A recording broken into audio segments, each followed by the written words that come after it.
Hey guys, welcome back to the channel. So today I'm going to go through the results of the week 9 of the 2019 season for the NFL.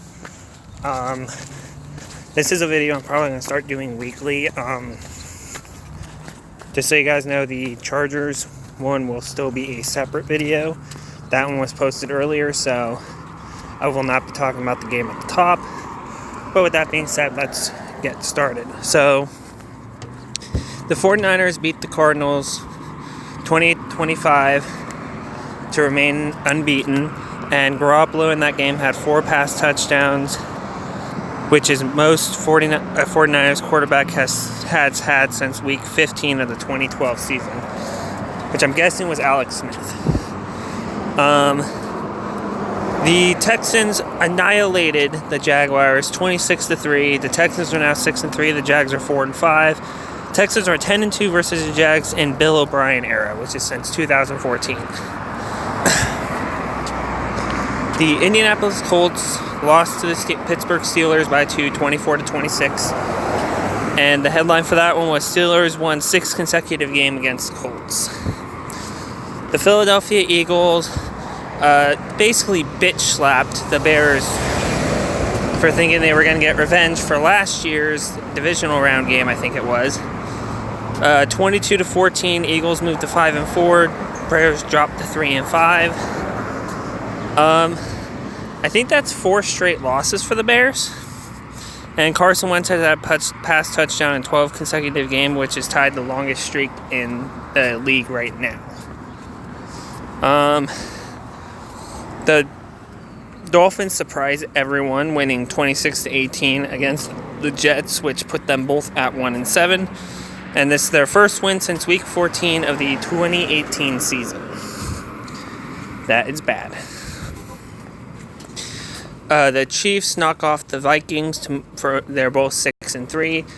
Chiefs obviously 26, Vikings 23. And Harrison Butker had a game-winning 44-yard field goal as time expired. The final for Titans at Panthers. Panthers win 30-20, moved to 5-3. Titans dropped to 4-5. And the Panthers' first home win versus the Titans in franchise history.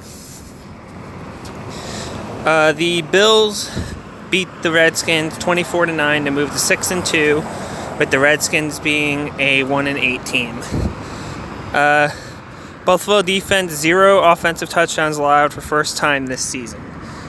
Also, an interesting statistic is that the Bills are now only a game and a half basically behind the Patriots, who I believe they play again this year. The Buccaneers lose to the Seahawks in overtime 40-34, and Russell Wilson had 5 pass touchdowns. The Seahawks are 7-2. The Buccaneers are 2-6. The Oakland Raiders defeat the Detroit Lions 31-24.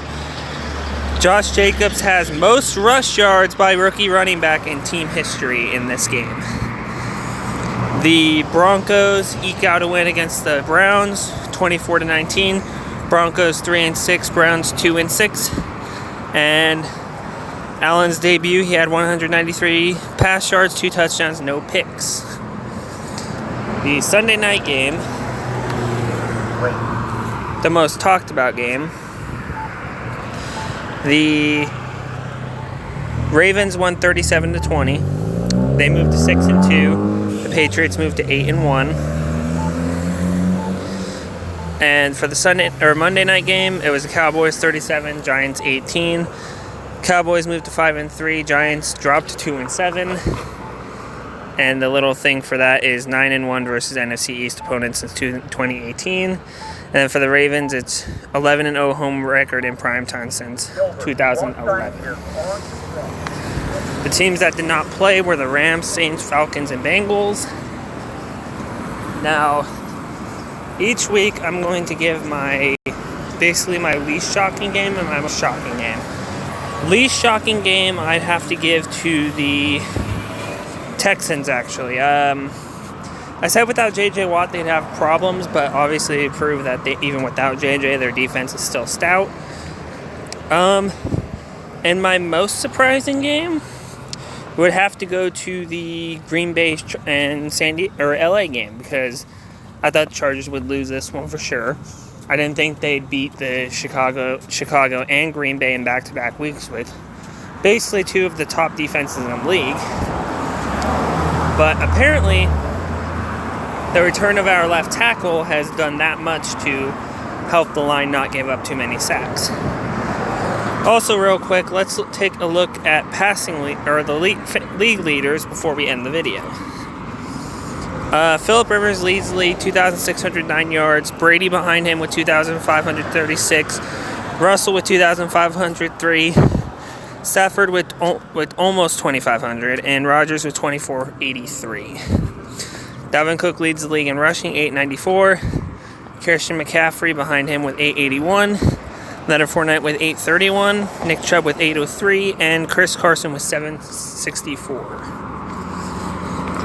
Michael Thomas leads the league in receiving, 875, with Mike Evans 842 behind him. Cooper Kupp with 792.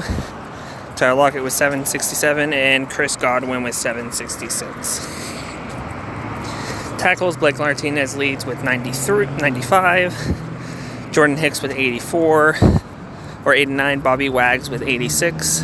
KJ Wright and Landon Collins each have 78 as well. Sacks, Shaquille Barrett leads with 10.5. Myles Garrett leads with 10. Chandler Jones ends with 9.5. Bosa and Danielle Hunter each have 8.5. And then interceptions, Jason McCourty has 5. Janoris Jenkins and Minkah Fitzpatrick have 4. Jamie Collins and Stephon Gilmore have 3. Lastly, standings, Patriots 8-1, Bills 6-2, Dolphins and Jets each at 1-7. North is 6-2 Ravens, 4-4 Steelers, 2-6 Browns, and 0-8 Bengals. AFC South, Texans 6-3, Colts 5-3, Jaguars and Titans are at 4-5. AFC West 6-3 Chiefs, 4-4 Raiders, 4-5 Chargers, 3-6 Broncos.